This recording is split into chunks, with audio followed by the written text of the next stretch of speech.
40 लाखांमध्ये MPSC पेपरचं आमिष देण्याच्या व्हायरल ऑडिओ क्लिप प्रकरणी तिघांवर कारवाई। पुण्याच्या चाकणमधून 2 अटकेत तर नागपुरातून 1 साथीदार ताब्यात। गुन्हे शाखेकडून तपास सुरू। सापुतारा घाटात खासगी बस 200 फूट दरीत कोसळून 7 जण ठार तर 15 जणांची प्रकृती गंभीर। नाशिक गुजरात हायवेवरील घटना। अपघातातील सर्व मृत आणि जखमी मध्य प्रदेशातील असल्याची माहिती। वाघांच्या शिकार प्रकरणात वन विभागाकडून चंद्रपुरात वाघांचे अवयव हस्तगत। राजुराच्या निलफडी जंगल परिसरात कारवाई। वाघांची शिकार करणाऱ्या बहेलिया टोळीचा भोरक्या अजित राजगोंडवरचा संशय वाढला। महाराष्ट्रात 5 संशयित जीबीएस रुग्णांचा मृत्यू। पुण्यात 9, अमरावतीत 2 नवे रुग्ण। आतापर्यंतची आकडेवारी 124 वर। बहुतेक रुग्ण असलेल्या पुण्यातील पाण्याचे नमुने तपासण्यासाठी पाठवले।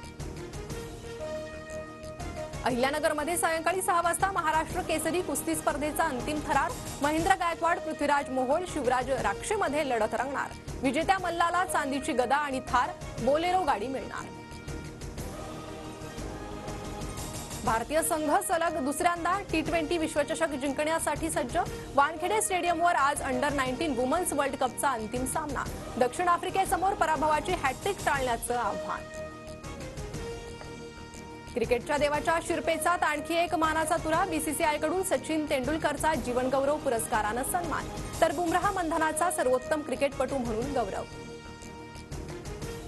वसंत पंचमी दिवशी आज विठ्ठल रुक्मिणीचा शाही विवाह सोहळा। पंढरपुरात मंदिराला फुलांची सजावट। सकाळपासूनच भाविकांची गर्दी। मुंबई शहर आणि उपनगरात 5 आणि 6 फेब्रुवारी दरम्यान 30 तास पाणीपुरवठा बंद।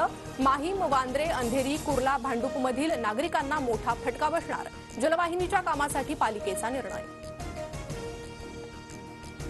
मुंबईत नाल्यांच्या सफाईसाठी 540 कोटींचा खर्च अपेक्षित। यंदा निविदांना उशीर झाल्यानं नालेसफाईची कामं उशिरानं सुरू होण्याची शक्यता। धुळ्यात एमआयडीसीत सोयाबीन तेल कारखान्यात स्फोट। एकाचा मृत्यू तर 1 जखमी। खासगी रुग्णालयात उपचार सुरू। मध्य आणि पश्चिम रेल्वेवर विविध अभियांत्रिकी आणि देखभालीच्या कामांसाठी आज मेगा ब्लॉक। माटुंगा ते मुलुंड स्थानकांदरम्यान अप आणि डाऊन जलद मार्गावर सकाळी 11:30 ते दुपारी 3:30 वाजेपर्यंत ब्लॉक असणार।